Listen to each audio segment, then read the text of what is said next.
Hello students, welcome back to organized knowledge channel. और आज की इस वीडियो में बच्चों हम डिस्कस करेंगे worksheet number 55 for class 9th। Subject है साइंस और ये वर्कशीट आपके लिए 13 नवंबर 2020 के लिए शेड्यूल की गई है। आज की वर्कशीट का टॉपिक है बेटा फ्री फॉल किसे कहते हैं। ग्रेविटेशन चैप्टर हमारा लास्ट वर्कशीट से कंटिन्यू है। So now let's start. जिज्ञासा दीदी, how do the object thrown upward fall on the earth surface. तो यहाँ आज ज्ञान की क्वेरी क्या है कि जिज्ञासा दीदी, जो भी चीज़ें हम ऊपर की तरफ फेंकते हैं वो वापस ज़मीन पर आकर गिरती हैं, क्यों? ठीक है, तो ये सभी बच्चों ने नोट किया है कि जब भी हम ऊपर चीज़ें फेंकते हैं तो वो वापस ज़मीन पर आकर गिर जाती हैं। तो आज हमें इसी क्वेश्चन का आंसर जो है वो फाइंड आउट करना है। सो ज्ञान, any object thrown upward reaches a certain height and then it start falling down. तो कोई भी ऑब्जेक्ट जो है वो एक हाइट पर पहुंचता है और फिर नीचे फॉल डाउन करने लगता है। When an object falls towards the earth surface under the influence of gravitational force of earth alone, then its motion is termed as free fall. जब भी कोई ऑब्जेक्ट वो फ्री फॉल करता है केवल ग्रेविटेशनल फोर्स के इन्फ्लुएंस से, ठीक है, तो उस समय जो मोशन होती है उसको हम क्या कहते हैं? उसको हम फ्री फॉल कहते हैं। During free fall the direction of motion remains the same. So free fall के ड्यूरिंग क्या होता है, जो डायरेक्शन होती है मोशन की वो सेम रहती है, but the velocity of the object increase at a constant rate. लेकिन जैसे भी कोई जो थिंग है वो नीचे आएगी तो उसकी जो वेलोसिटी है वो क्या हो जाएगी? इंक्रीज होती है। And any change in velocity involve acceleration. और वेलोसिटी में कोई भी चेंज अगर होता है तो वो क्या कहलाता है? वो एक्सेलरेशन कहलाता है। That is v minus you is divided by t। That is change in velocity divided by t is the acceleration. So the acceleration during the free fall is called the acceleration due to gravity। तो जो ये acceleration होता है during free fall, it is known as acceleration due to gravity, and this acceleration due to gravity it is denoted by g. Okay, it is denoted by g and units are meter per second square. Okay, these are the units for g. Now there is equation for acceleration due to gravity. अब यहाँ पर हम जो है इसका derivation करेंगे acceleration due to gravity का formula calculate करने के लिए, ठीक है।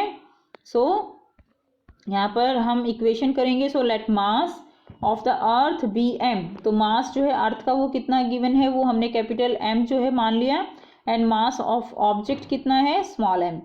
And let d be the distance between object and the earth centre. D जो है वो क्या है? वो डिस्टेंस है ऑब्जेक्ट और अर्थ सेंटर के बीच की, ठीक है।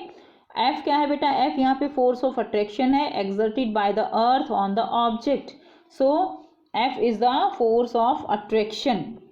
Now according to universal law of gravitation, last worksheet में हमने पढ़ा था, according to universal law of gravitation F का फॉर्मूला क्या होता है? Force is equal to G M into m divided by d square. ये फर्स्ट इक्वेशन हमारी। अब हमें पता है बेटा, हमने चैप्टर 9 में पढ़ा था, from second law of motion we know that the magnitude of force on a object is the product of its mass and acceleration. Okay, उसमें हमने क्या पढ़ा था कि जो एफ होता है that is equal to M into A. अब यहाँ पे ए क्या है बेटा? एक्सेलरेशन हमारे पास क्या है? That is acceleration due to gravity है, तो उसको हम क्या मान रहे हैं यहाँ पे? जी। सो फ्री फॉल एक्सेलरेशन क्या हो गया? जी। तो F is equal to m a की बजाय हम लिखेंगे जी, एम जी। अब देखिए, अब from first equation and second equation F की वैल्यू ये है, एफ की वैल्यू ये है, तो हमारे पास ये आ गया, एम से एम यहाँ पे कैंसिल हो गया। सो यहाँ पर क्या आ गया? यहाँ पर आ गया expression g is equal to G M upon d square. Okay, let the object be near on the surface of the earth then the distance d is equal to R then the acceleration due to gravity.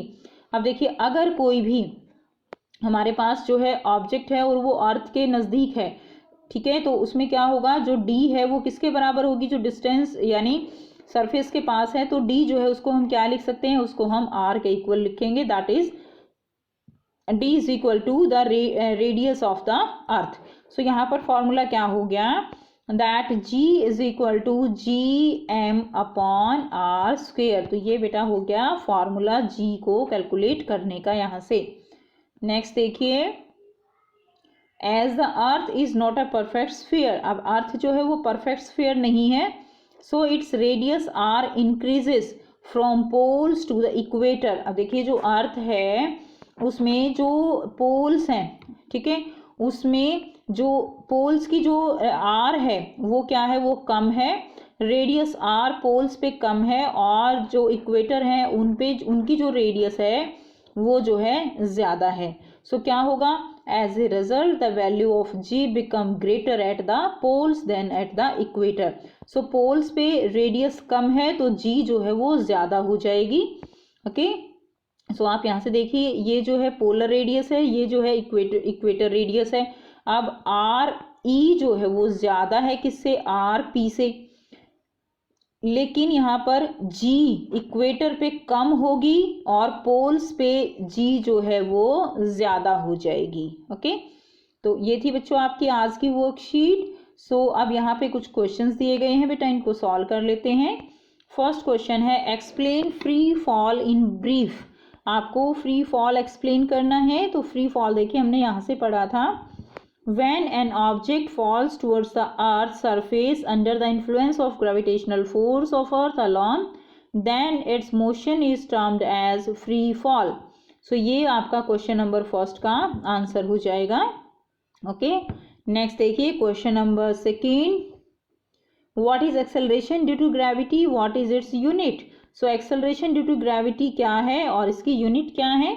The acceleration during the free fall is called the acceleration due to gravity, and यहाँ से लिखेंगे बेटा it is, यहाँ से आप इसको continue करिए, it is denoted by small g, its unit is metre per second square. जो एक्सेलरेशन की यूनिट होती है वही एक्सेलरेशन ही है, तो मीटर पर सेकेंड स्क्वेयर। सो यहाँ से लेकर बेटा, और ये जो मैंने अभी लिखा है ये कंप्लीट आप इसका आंसर लिख दीजिए। ठीक है, ये आपका क्वेश्चन नंबर 2 का आंसर हो जाएगा। नेक्स्ट क्वेश्चन करते हैं, question number 3, derive the formula to calculate the value of G. तो बेटा ये वैल्यू ऑफ जी कैलकुलेट करने के लिए फॉर्मूला डिराइव करना है। तो यहाँ से लेकर जैसे हमने जी का फॉर्मूला कैलकुलेट किया है तो ये आप जो है कंप्लीट इसको कर देंगे। नेक्स्ट देखिए, ये क्वेश्चन नंबर 3 का आंसर हो जाएगा। नेक्स्ट है question number 4, why the value of g is greater at pole in comparison with equator. तो जो वैल्यू है जी की वो पोल्स पे ज़्यादा होती है जबकि इक्वेटर पे कम होती है। तो वो रीज़न क्या है बेटा, रेडियस का रीज़न है। हमने अभी पढ़ा कि जो पोल्स की जो रेडियस है वो कम होती है, इक्वेटर की रेडियस ज़्यादा होती है, इसलिए। तो यहाँ से बेटा आप इसका आंसर लिख देंगे।